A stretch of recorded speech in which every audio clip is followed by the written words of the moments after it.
Anak muda secara sistematis diajarkan untuk membenci negara mereka, membenci budaya mereka, membenci masyarakat tempat mereka berasal. Tentu saja, kita sedang membicarakan secara khusus tentang para pemuda yang mungkin Anda perhatikan telah banyak berubah secara politik, dan ada alasannya. Dan sejujurnya, kita juga bisa sedikit menyalahkan diri kita sendiri. Mari kita lihat apa yang dikatakan oleh Glenn Beck tentang hal ini. Selamat datang di Pushback. Pastikan untuk menekan tombol subscribe dan aktifkan notifikasi agar kamu bisa mendapatkan update video berikutnya. Dukung videonya, lakukan hal-hal yang perlu kamu lakukan agar kami bisa terus melawan. Terima kasih sudah hadir di sini. Jika Anda seorang orang tua atau kakek nenek, saya ingin Anda mendengarkan dengan seksama di sini. Kita adalah orang-orang yang telah kehilangan cerita kita sendiri. Kita telah kehilangan benang merah tentang siapa kita dan bagaimana kita sampai di sini.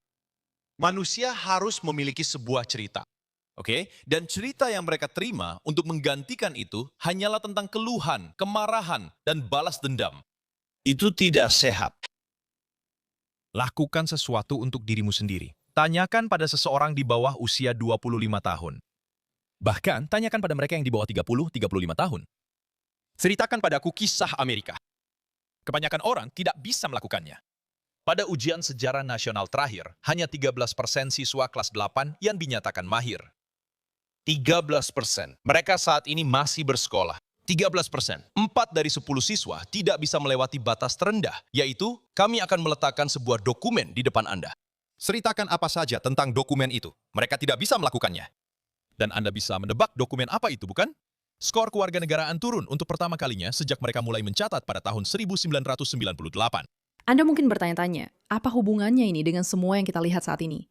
Ini sangat berkaitan langsung, dan saya akan jelaskan alasannya. Karena setiap orang membutuhkan sesuatu untuk diperjuangkan, dan setiap orang membutuhkan sebuah misi, dan setiap orang membutuhkan sesuatu untuk dihubungkan. Dan jika Anda tidak terhubung dengan warisan Anda, dengan hal-hal yang seharusnya Anda cintai, jika Anda tidak diberitahu betapa luar biasanya asal-usul Anda, dan Anda hanya diberi kisah sedih, Anda akan menciptakan masalah. Kita sedang membesarkan generasi yang tidak bisa menjelaskan negara tempat mereka berpijak. Dan bukan hanya ceritanya yang mulai menipis. Karena jika mereka tidak bisa menjelaskan ceritanya, lalu mengapa mereka mau membelanya jika mereka bahkan tidak tahu apa yang sedang mereka bela? Memang begitu. Dan mereka diberitahu bahwa apa yang mereka bela itu adalah kebalikan dari kebenaran, adalah hal terburuk di seluruh dunia. Segala sesuatu yang dulunya membuat seseorang tetap bertahan. Cerita-cerita keluargamu yang membuatmu tetap bertahan. Gereja yang membuatmu tetap bertahan. Gereja-gereja dulu menjadi penopang sebuah kota. Kurang dari setengah dari kita sekarang menjadi anggota jemaat. Gallup mencatat angka terendah sejak mereka mulai menanyakan pertanyaan ini pada tahun 1937. Lalu, persahabatan. Dulu persahabatan membuatmu tetap berpijak. Pada tahun 1990, 3% orang Amerika mengatakan mereka sama sekali tidak punya teman dekat. 3%. Sama sekali tidak punya teman dekat. Itu sangat menyedihkan. 3% dari jutaan orang adalah jumlah yang sangat banyak. Kalian semua seharusnya punya teman. Apakah kalian punya teman? Aku harap kalian punya teman.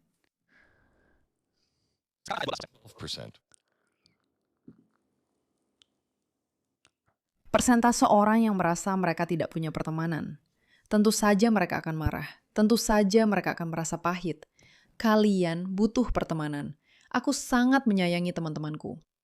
Sejak tahun 1990, kita tidak perlahan-lahan menjauh. Kita benar-benar kosong dalam satu generasi. Jadi tentu saja kita merasa kesepian. Surgeon General mengatakan bahwa ini adalah epidemi kesepian. Dia memberikan jumlah korban. Dia mengatakan isolasi pada seseorang, pada tubuh manusia, kurang lebih sama dengan merokok 15 batang rokok sehari. Kesepian. Dulu, orang-orang yang paling kesepian di Amerika adalah orang-orang tua. Sekarang tidak lagi. Sekarang justru mereka yang berusia di bawah 30 tahun. Generasi yang paling terhubung, paling melek teknologi, dan paling update sepanjang sejarah justru menjadi generasi yang paling kesepian yang pernah ada. Tunggu sebentar, coba pikirkan semua itu sekaligus, lalu katakan, menurutmu apa yang sedang terjadi pada anak-anak kita? Tidak ada cerita bersama, gereja-gereja yang kosong, klub-klub yang kosong, krisis pertemanan, kesepian yang oleh para dokter disebut sebagai keadaan darurat kesehatan. Sekarang bayangkan, lahir di tengah situasi seperti itu. Kamu tidak tahu semua hal yang dulu pernah kamu ketahui. Bayangkan negara seperti itu diberikan kepadamu suatu hari nanti. Lihat, itulah yang membuatnya begitu menarik. Jika kamu membiarkan seseorang sendirian untuk merasa sengsara dan terus menciptakan serta memendam hal-hal buruk yang telah diajarkan kepada mereka, atau yang mereka lihat di media sosial, maka kamu akan membiarkan orang itu tumbuh menjadi orang dewasa yang sengsara. Dan maksudku bukan hanya sengsara dalam arti mereka sedih atau depresi. Maksudku dalam tindakan mereka. Maksudku dalam rasa syukur mereka. Maksudku dalam sistem nilai mereka.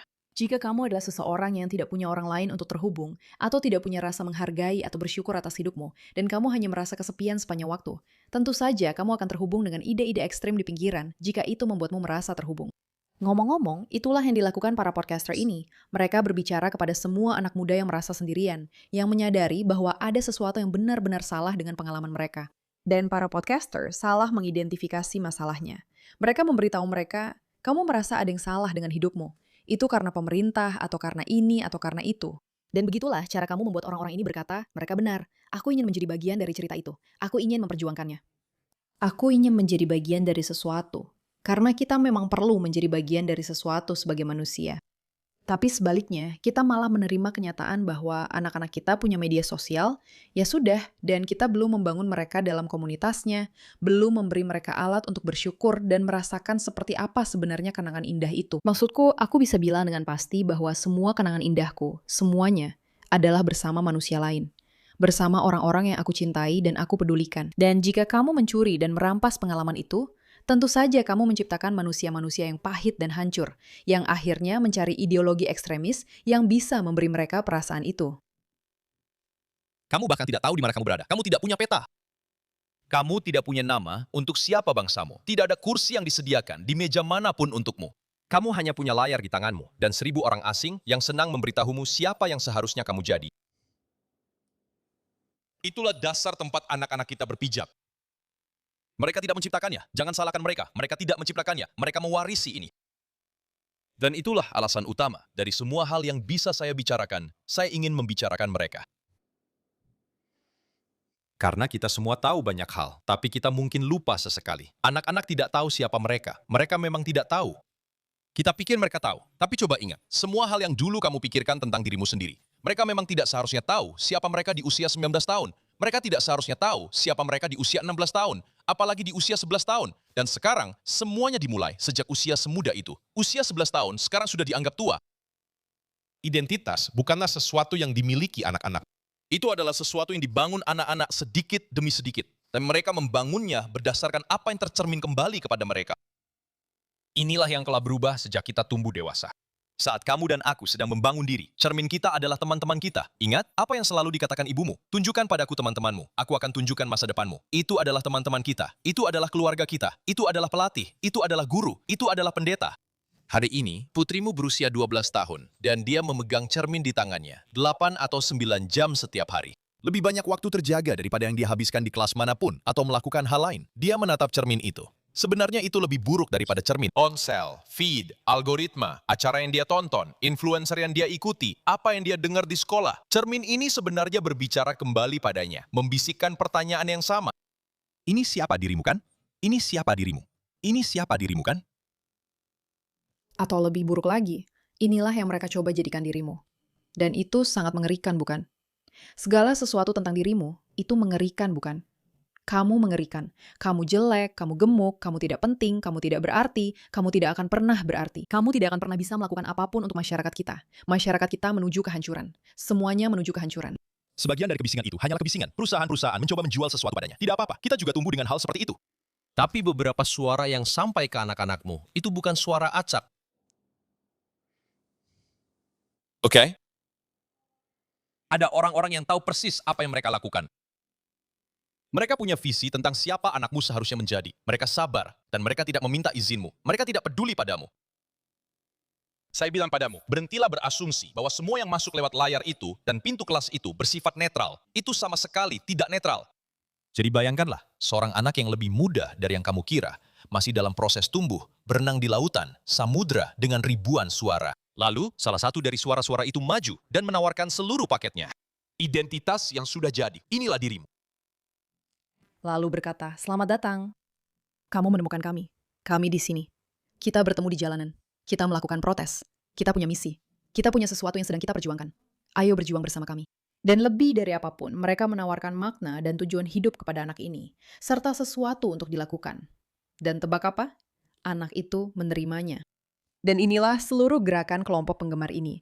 Para pria muda yang sengsara ini pada dasarnya menghabiskan hari-hari mereka duduk di ruang bawah tanah rumah orang tua mereka, menonton konten, merasa sangat kesepian. Dan tiba-tiba mereka menemukan sekelompok orang yang alih-alih menyadarkan mereka bahwa mungkin sebaiknya aku keluar dan berbicara dengan perempuan, justru berkata, tidak, mari kita benci perempuan, mari kita jadi ekstremis, mari kita berkelahi, mari kita lakukan serangan teroris, mari kita lakukan sesuatu, mari kita lakukan sesuatu. Dan anak-anak ini merasa terhubung. Dan video semacam ini memang serasa kiamat, tapi juga penting. Karena setelah kamu tahu masalahnya, kamu bisa mulai membangun solusinya. Setelah kamu menyadari bagaimana perasaan anakmu, kamu bisa memahami pentingnya membangun sesuatu untuk membantu mereka keluar dari situasi itu. Agar bukan orang lain, seseorang yang membencimu dan membenci segala sesuatu yang kamu wakili, yang menawarkan solusi itu kepada mereka. Jika kamu bukan orang yang menawarkannya, orang lain akan melakukannya. Dan orang itu mungkin adalah seseorang yang benar-benar tidak kamu inginkan berada di dekat anakmu. Terima kasih atas perhatianmu terhadap hal ini.